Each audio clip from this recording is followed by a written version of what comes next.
Hello my dear students, ಹೇಗಿದ್ದೀರಾ ಎಲ್ಲರೂ? Welcome to Pallavi tutorials. ಮಕ್ಕಳೇ, ಎಲ್ಲರೂ ಕೂಡ 2025-26ನೇ ಸಾಲಿನ ಸೆಕೆಂಡ್ PUC ವಾರ್ಷಿಕ ಪರೀಕ್ಷೆ ರಾಜ್ಯಶಾಸ್ತ್ರಕ್ಕೆ ಸಂಬಂಧಪಟ್ಟಾಗೆ ತಯಾರಿಯನ್ನು ನಡೆಸ್ತಾ ಇದ್ದೀರಿ. ಸೊ ಹಿಂದಿನ ವಿಡಿಯೋದಲ್ಲಿ 10 ಅಂಕದ ಪ್ರಶ್ನೆಗಳನ್ನ ಯಾವ್ದು ನೋಡ್ಕೊಳ್ಬೇಕು ಅನ್ನೋದನ್ನು ಹೇಳಿದ್ದೆ. ಯಾವ ಅಧ್ಯಾಯದಲ್ಲಿ 10 ಅಂಕದ ಪ್ರಶ್ನೆಗಳನ್ನ ಕೇಳ್ತಾರೆ ಹಾಗೂ 10 ಅಂಕದ ಬಹುಮುಖ್ಯ ಪ್ರಶ್ನೆಗಳು ಯಾವುದು, ಯಾವ ರೀತಿಯಾಗಿ ನೀವು ಓದ್ಕೊಳ್ಬಹುದು ಅನ್ನೋದನ್ನು ತಿಳಿಸಿದ್ದೆ.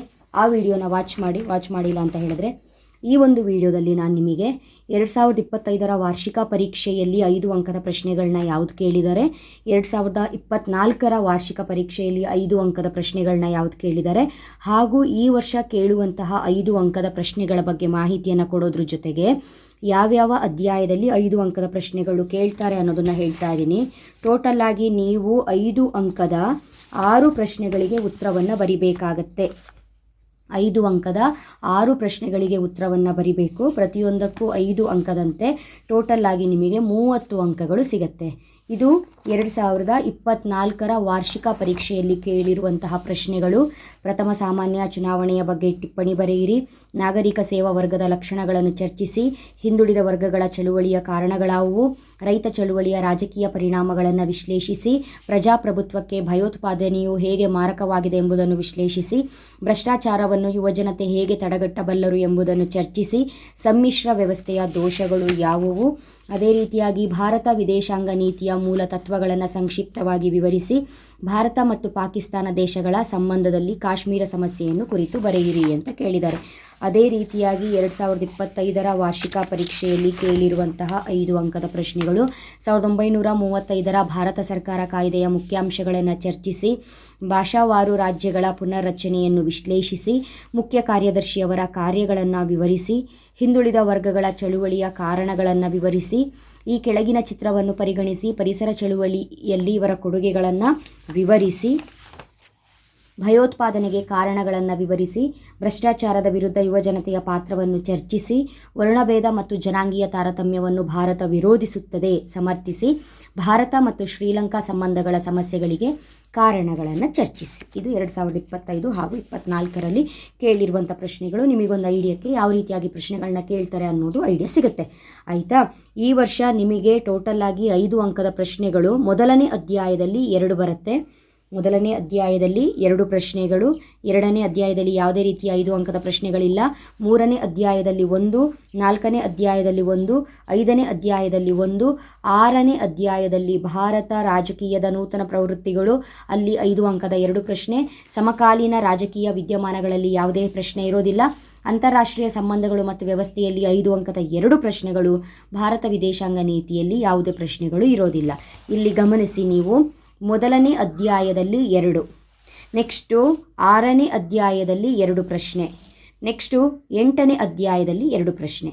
ಟೋಟಲ್ ಆಗಿ ನೀವು ಉತ್ತರ ಬರಿಬೇಕಾಗಿರೋದು ಎಷ್ಟು ಪ್ರಶ್ನೆಗಳಿಗೆ? 6 ಪ್ರಶ್ನೆ.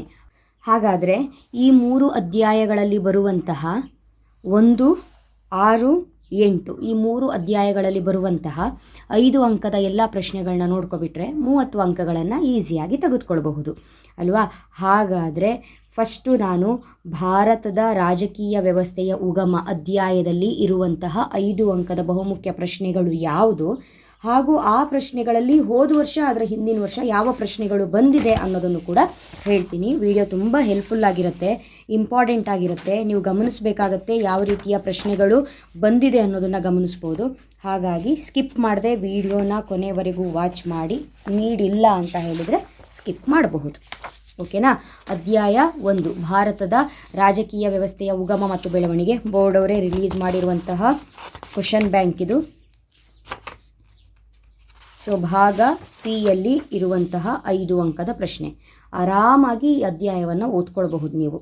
ತುಂಬ ಅಂದರೆ ತುಂಬ ಇಂಪಾರ್ಟೆಂಟು. ಇದಕ್ಕೆ ಸಂಬಂಧಪಟ್ಟಂತೆ ಉತ್ತರಗಳು ನನ್ನ ಚಾನಲಲ್ಲಿ ಸಿಗುತ್ತೆ.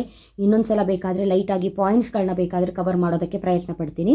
ನೋಡಿ, ಮೊದಲನೇ ಅಧ್ಯಾಯದಲ್ಲಿರುವಂಥ ಪ್ರಶ್ನೆಗಳು. ಮಧ್ಯಂತರ ಸರ್ಕಾರದ ಕುರಿತು ಟಿಪ್ಪಣಿ ಬರೆಯಿರಿ.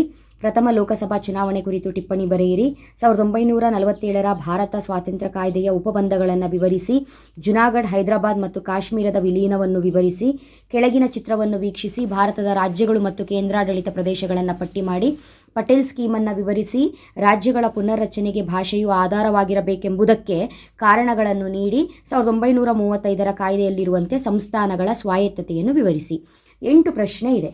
ನೀವು ಈ 8 ಪ್ರಶ್ನೆಗಳನ್ನು ಓದ್ಕೊಳ್ಳೋದೇ ಒಳ್ಳೆಯದು. ಯಾಕಂತ ಹೇಳಿದರೆ ಈ 8ರಲ್ಲಿ 2 ಪ್ರಶ್ನೆಗಳು ಎಕ್ಸಾಮಿಗೆ ಬರುತ್ತೆ. ಹಾಗಾದರೆ ಇಲ್ಲಿ ನಿಮಗೆ 2025ರಲ್ಲಿ ಕೇಳಿರುವಂತಹ ಪ್ರಶ್ನೆಗಳನ್ನ ಒಂದು ಸಲ ಮಾರ್ಕ್ ಮಾಡ್ಕೊಳ್ಳೋಣ. 5 ಅಂಕಕ್ಕೆ 1935ರ ಭಾರತ ಸರ್ಕಾರದ ಕಾಯ್ದೆಯನ್ನು 5 ಅಂಕಕ್ಕೆ ಕೇಳಿದರು. ಸೊ ಈ ಒಂದು ಪ್ರಶ್ನೆ ಬಂದಿತ್ತು. ಇದ್ರ ಜೊತೆಗೆ ಭಾಷಾವಾರು ರಾಜ್ಯಗಳ ಪುನರ್ರಚನೆಯನ್ನು ವಿಶ್ಲೇಷಿಸಿ ಅಂತ ಇದೆ. ಸೊ ರಾಜ್ಯಗಳ ಪುನರ್ರಚನೆಗೆ ಭಾಷೆಯು ಆಧಾರವಾಗಿರೋ ಎಂಬುದಕ್ಕೆ ಕಾರಣಗಳನ್ನು ಕೊಡಿ ಇದೆಯಲ್ಲ, ಇದೇ ಪ್ರಶ್ನೆಯನ್ನು ಕೇಳಿರುವಂಥದ್ದು. ಇದು 2025ರಲ್ಲಿ ಕೇಳಿರುವಂಥದ್ದು. ಅದೇ ರೀತಿಯಾಗಿ 2024ರಲ್ಲಿ ಕೇಳಿರುವಂತಹ 5 ಅಂಕದ ಪ್ರಶ್ನೆ ಪ್ರಥಮ ಸಾಮಾನ್ಯ ಚುನಾವಣೆಯ ಬಗ್ಗೆ, ಪ್ರಥಮ ಲೋಕಸಭಾ ಚುನಾವಣೆ ಕುರಿತು ಟಿಪ್ಪಣಿ ಬರೆಯಿರಿ ಏನಿದೆ, ಇದು ಕೇಳಿರುವಂಥ ಪ್ರಶ್ನೆ ಇಂಪಾರ್ಟೆಂಟು. 2024ರಲ್ಲಿ ಈ ಅಧ್ಯಾಯದಿಂದ ಒಂದೇ ಪ್ರಶ್ನೆ ಬರುತ್ತೆ ಅಂತ ಬ್ಲೂ ಪ್ರಿಂಟಲ್ಲಿ ಇತ್ತು, ಹಾಗಾಗಿ ಒಂದೇ ಬಂದಿತ್ತು. ಬಟ್ 2025ರಲ್ಲಿ 2 ಪ್ರಶ್ನೆಗಳನ್ನ ಕೇಳ್ತಾರೆ ಅಂತ ಬ್ಲೂ ಪ್ರಿಂಟ್ ಇತ್ತು. 2 ಪ್ರಶ್ನೆಗಳನ್ನ ಕೇಳಿದ್ದಾರೆ. ಅದೇ 2 ಪ್ರಶ್ನೆ ಇದಾಗಿತ್ತು ಇವಾಗಲೇ ಹೇಳಿರೋದು.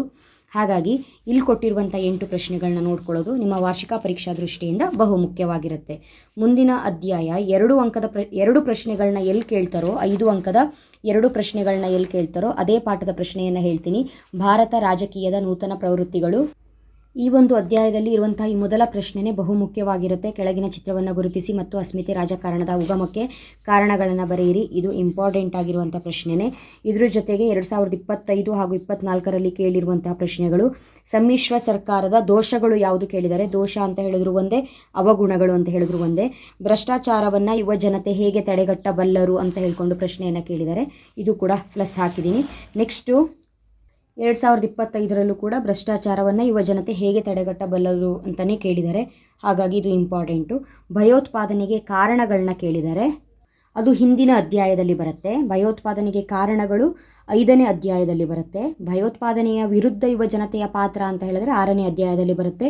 ಬಟ್ ಈ ಪ್ರಶ್ನೆಯನ್ನು ಎಲ್ಲೂ ಕೂಡ ಕೇಳಲಿಲ್ಲ. ಭ್ರಷ್ಟಾಚಾರವನ್ನು ಯುವ ಜನತೆ ಹೇಗೆ ತಡೆಗಟ್ಟಬಲ್ಲದು ಆಗಿರಬಹುದು, ಅಥವಾ ಸಮ್ಮಿಶ್ರ ಸರ್ಕಾರದ ಅವಗುಣಗಳು. ಸೊ ಸರ್ಕಾರದ ಗುಣಗಳು ಕೂಡ ತುಂಬ ಇಂಪಾರ್ಟೆಂಟು. ಅಸ್ಮಿತೆ ರಾಜಕಾರಣ ಏನಿದೆ ಅದು ಕೂಡ ಇಂಪಾರ್ಟೆಂಟ್ ಆಗಿರುತ್ತೆ, ನೋಡಿಟ್ಕೊಳ್ಳಿ. ಇದಿಷ್ಟು ಕೂಡ ಈ ಪಾಠದ 5 ಅಂಕದ 2 ಪ್ರಶ್ನೆಗಳನ್ನ ಕೇಳ್ತಾರೆ ಅನ್ನೋದಕ್ಕೆ ಈ ಪಾಠದಲ್ಲಿ ಬರುವಂತಹ ಬಹುಮುಖ್ಯ ಪ್ರಶ್ನೆಗಳು. ನೆಕ್ಸ್ಟು ಅಂತಾರಾಷ್ಟ್ರೀಯ ಸಂಬಂಧಗಳು ಮತ್ತು ವ್ಯವಸ್ಥೆ ಏನಿದೆ ಮಕ್ಕಳೇ, ಈ ಅಧ್ಯಾಯದಲ್ಲೂ ಕೂಡ 2 ಪ್ರಶ್ನೆಯನ್ನು ಕೇಳ್ತಾರೆ. 8ನೇ ಅಧ್ಯಾಯ.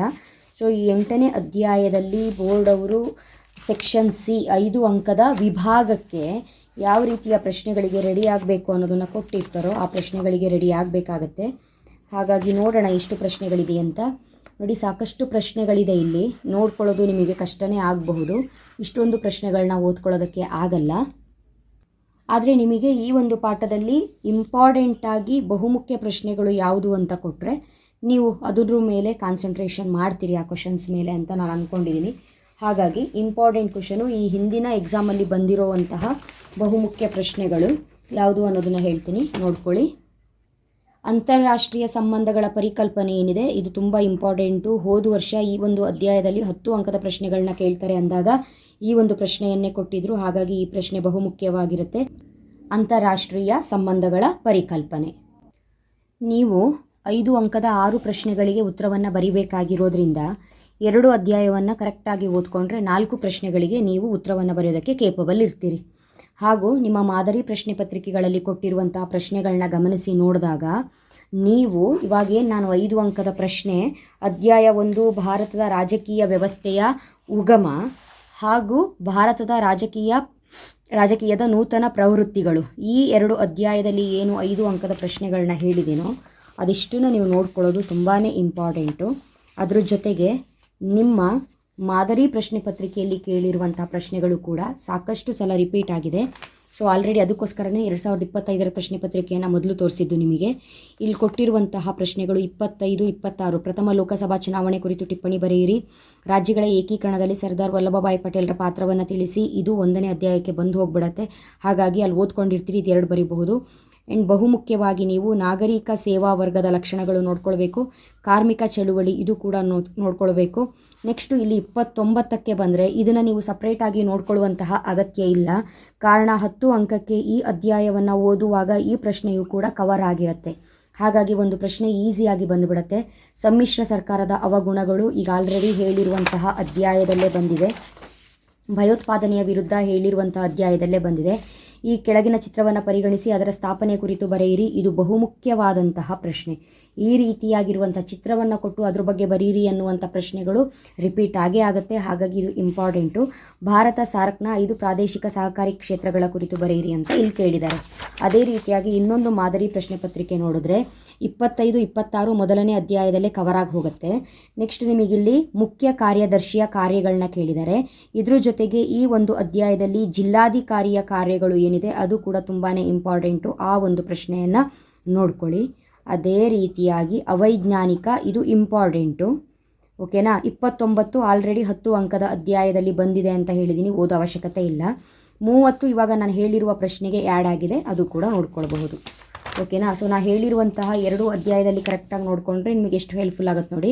ಭ್ರಷ್ಟಾಚಾರದ ಬಗ್ಗೆ ಪ್ರಶ್ನೆ ಆಲ್ರೆಡಿ ಬಂದಿದೆ. ಅಂತಾರಾಷ್ಟ್ರೀಯ ಸಂಬಂಧಗಳ ಪರಿಕಲ್ಪನೆ ಇವಾಗ ಆಲ್ರೆಡಿ ಹೇಳಿದ್ದೀನಿ, ಅದು ಇಂಪಾರ್ಟೆಂಟು. ಸೊ ಇದು ಬಿಡಬಹುದು ನೀವು, ಯಾಕಂತ ಹೇಳಿದ್ರೆ 6 ಪ್ರಶ್ನೆಯನ್ನು ಅಟೆಂಡ್ ಮಾಡಬೇಕಾಗಿರೋದ್ರಿಂದ ಆರಾಮಾಗಿ ನಿಮಗೆ ಸಿಕ್ಬಿಡುತ್ತೆ. ಈ 2 ಪ್ರಶ್ನೆ ನಾನು ಹೇಳಿರುವ ಅಧ್ಯಾಯದಲ್ಲೇ ಬಂದಿದೆ, ಅದು ಮುಗಿದೋಯ್ತು. ನೆಕ್ಸ್ಟು ಮಹಿಳಾ ಚಳುವಳಿ, ಇದು ಇಂಪಾರ್ಟೆಂಟು, ನೋಡ್ಕೊಳ್ಳಿ. 29 ಇದು 10 ಅಂಕದ ಪ್ರಶ್ನೆ ಏನಿತ್ತು 5ನೇ ಅಧ್ಯಾಯ ಅಲ್ಲೇ ಬಂದೋಗಿದೆ, ಮತ್ತು ಓದ್ಕೊಳ್ಳೋ ಅವಶ್ಯಕತೆ ಇಲ್ಲ. ಯುವಜನತೆ ಹೇಗೆ ಭ್ರಷ್ಟಾಚಾರವನ್ನು ಯುವಜನತೆ ಹೇಗೆ ತಡೆಗಟ್ಟಬಲ್ಲದು, ಇದು ಮುಗಿದೋಗಿದೆ. ವಿಶ್ವಸಂಸ್ಥೆ ಇದು ಇಂಪಾರ್ಟೆಂಟು, ನೋಡ್ಕೊಳ್ಳಿ. ಹೌದಾ. ಇದಿಷ್ಟು ಪ್ರಶ್ನೆಗಳನ್ನ ನಾನಿಲ್ಲಿ ಹೇಳುವಾಗ ಯಾವುದಕ್ಕೆ ರೈಟ್ ಮಾರ್ಕ್ ಹಾಕಿ ಟಿಕ್ ಮಾಡಿದ್ದೀನೋ ಓದ್ಕೊಳ್ಳಿ ಅಂತ ಹೇಳಿದ್ದೀನೋ ಅದು ಬಹುಮುಖ್ಯವಾದಂಥ ಪ್ರಶ್ನೆ. ವಿಡಿಯೋ ಲೆಂತಿ ಆಗಿರಬಹುದು, ಬಟ್ ಕರೆಕ್ಟಾಗಿರುವಂಥ ಇನ್ಫಾರ್ಮೇಷನ್ನ ಕೊಟ್ಟಿರ್ತೀನಿ ನಾನು. ಕರೆಕ್ಟಾಗಿ ನೋಡ್ಕೊಳ್ಳಿ, ಯಾವುದೇ ಕಾರಣಕ್ಕೂ ಕೂಡ ಮಿಸ್ ಮಾಡಬೇಡಿ. ಓಕೆನಾ. ನಿಮಗಿವಾಗ ಡೌಟ್ ಇರುತ್ತೆ, 3 ಮಾದರಿ ಪ್ರಶ್ನೆ ಪತ್ರಿಕೆ ಇದೆ, 3ರಲ್ಲಿ ಎಲ್ಲವನ್ನು ಓದ್ಕೊಳ್ಬೇಕಾ ಏನು ಅನ್ನೋ ಡೌಟಿಗೆ ಈಗ ಕ್ಲಾರಿಟಿ ಸಿಕ್ಕಿದೆ ಅಂತ ಅಂದ್ಕೊಂಡಿದ್ದೀನಿ. ನೆಕ್ಸ್ಟು ನಾನು ಹೇಳಿದ್ನಲ್ಲ 2025ರ ವಾರ್ಷಿಕ ಪರೀಕ್ಷೆಯಲ್ಲಿ ಕೇಳಿರುವಂಥ ಪ್ರಶ್ನೆಗಳು ನೀವು ಯಾವ ಬ್ಲೂ ಪ್ರಿಂಟ್ ಪ್ರಕಾರ ಓದಿದರೂ ಕೂಡ 2025ರ ವಾರ್ಷಿಕ ಪರೀಕ್ಷೆಯಲ್ಲಿ ಕೇಳಿರುವ ಪ್ರಶ್ನೆಗಳು ಈ ವರ್ಷವೂ ಕೂಡ ಬಹುಮುಖ್ಯವಾಗೇ ಇರುತ್ತೆ. ಹಾಗಾಗಿ 1935ರ ಕಾಯ್ದೆಯ ಮುಖ್ಯಾಂಶಗಳಾಗಿರ್ಬೋದು, ಭಾಷಾವಾರು ಇದು ಬಂದೋಗಿದೆ. 2 ಪ್ರಶ್ನೆ ಬಂದುಬಿಟ್ಟಿದೆ ಹೇಳಿರೋದು. ಮುಖ್ಯ ಕಾರ್ಯದರ್ಶಿನೂ ಆಯಿತು. ಹಿಂದುಳಿದ ವರ್ಗ ಇದು ಬಂದೋಗಿದೆ. ನೆಕ್ಸ್ಟು ಸಾಲುಮರದ ತಿಮ್ಮಕ್ಕ ಅವರ ಚಿತ್ರವನ್ನು ಕೊಟ್ಟಿದ್ದಾರೆ, ಇದನ್ನು ಗಮನಿಸಿ ಪರಿಸರ ಚಳುವಳಿ ಇವರ ಪಾತ್ರ ಏನು, ಕೊಡುಗೆ ಏನು ಅನ್ನೋದನ್ನು ಬರೀಬೇಕು. ಇದೆಲ್ಲವೂ ಕೂಡ ಬಂದಿದೆ. ಹಾಗಾಗಿ ಟೋಟಲ್ ಆಗಿ ನೀವು 6 ಪ್ರಶ್ನೆಗಳಿಗೆ ಉತ್ತರವನ್ನು ಬರಿಬೇಕಾಗಿರೋದ್ರಿಂದ ಸ್ವಲ್ಪ ಐಡಿಯಾ ಮಾಡಿಕೊಂಡೇ ಓದಬೇಕು. ಹಾಗಾಗಿ ಗಮನಿಸಿ ಕರೆಕ್ಟಾಗಿ ನೋಡಿಕೊಂಡು ಓದಿ, ಹೆಲ್ಪ್ಫುಲ್ ಆಗಿರುತ್ತೆ. ಅಲ್ಲಿಗೆ ನಾನು 10 ಅಂಕಕ್ಕೆ ಯಾವ ರೀತಿಯಾಗಿ ಓದ್ಕೊಳ್ಬೇಕು, ಯಾವ ಪ್ರಶ್ನೆಗಳನ್ನ ಕೇಳ್ತಾರೆ, ಯಾವ ಅಧ್ಯಾಯ ಚಾಯ್ಸ್ ಮಾಡಿಕೊಂಡ್ರೆ ಒಳ್ಳೆಯದು ಅನ್ನೋದ್ರ ಬಗ್ಗೆ ಮಾಹಿತಿ ಕೊಟ್ಟಿದ್ದೀನಿ. ಹಾಗೆ 5 ಅಂಕಕ್ಕೂ ಕೂಡ ಮಾಹಿತಿ ಕೊಟ್ಟಿದ್ದೀನಿ. ಮುಂದಿನ ವಿಡಿಯೋದಲ್ಲಿ ಯಾವ ಪ್ರಕಾರ ಇಂಪಾರ್ಟೆಂಟ್ ಆಗ್ತದೆ, ಫಸ್ಟ್ ಕ್ವಶನ್ ಯಾವುದು ಇಂಪಾರ್ಟೆಂಟು, ಸೆಕೆಂಡ್ ಯಾವುದು ಇಂಪಾರ್ಟೆಂಟು, ಆಮೇಲೆ ಯಾವುದು ಇಂಪಾರ್ಟೆಂಟು, ಹಾಗೆ ಇಂಪಾರ್ಟೆಂಟ್ ಪ್ರಕಾರನೇ ಒಂದು ಪ್ರಶ್ನೆ ಅದಕ್ಕೊಂದು ಉತ್ತರ ಸದ್ಯದಲ್ಲೇ ಅಪ್ಲೋಡ್ ಮಾಡ್ತೀನಿ. ಆ ವಿಡಿಯೋ ಬಂದ ತಕ್ಷಣ ನೋಟಿಫಿಕೇಷನ್ ಬರಬೇಕು ಅಂತ ಹೇಳಿದ್ರೆ ಜಸ್ಟ್ ಸಿಂಪಲ್ ನಮ್ಮ ಚಾನಲ್ ಪಲ್ಲವಿ ಟ್ಯುಟೋರಿಯಲ್ಸ್ನ ಸಬ್ಸ್ಕ್ರೈಬ್ ಮಾಡಿಕೊಂಡು ಆಲ್ ಬಟನ್ನ ಕ್ಲಿಕ್ ಮಾಡ್ಕೊಂಡ್ರಾಯ್ತು. ವಿಡಿಯೋ ಬಂದ ತಕ್ಷಣ ನೋಟಿಫಿಕೇಷನ್ ಬರುತ್ತೆ. ಇವಾಗ ಹೇಳಿರುವಂತಹ ಪ್ರಶ್ನೆಗಳಲ್ಲಿ ಬಹುಮುಖ್ಯವಾದ ಪ್ರಶ್ನೆಗಳನ್ನು ಕರೆಕ್ಟಾಗಿ ಸೆಲೆಕ್ಟ್ ಮಾಡಿಕೊಂಡು ಅದಕ್ಕೆ ಆನ್ಸರ್ನ ನೆಕ್ಸ್ಟ್ ವಿಡಿಯೋದಲ್ಲಿ ಹೇಳ್ತೀನಿ. ಓಕೆನಾ. ಚೆನ್ನಾಗಿ ಓದ್ಕೊಳ್ಳಿ, ಚೆನ್ನಾಗಿ ಪ್ರಿಪೇರ್ ಆಗಿ ಒಳ್ಳೆ ಮಾರ್ಕ್ಸ್ ಬರಲಿ. Good luck, all the best.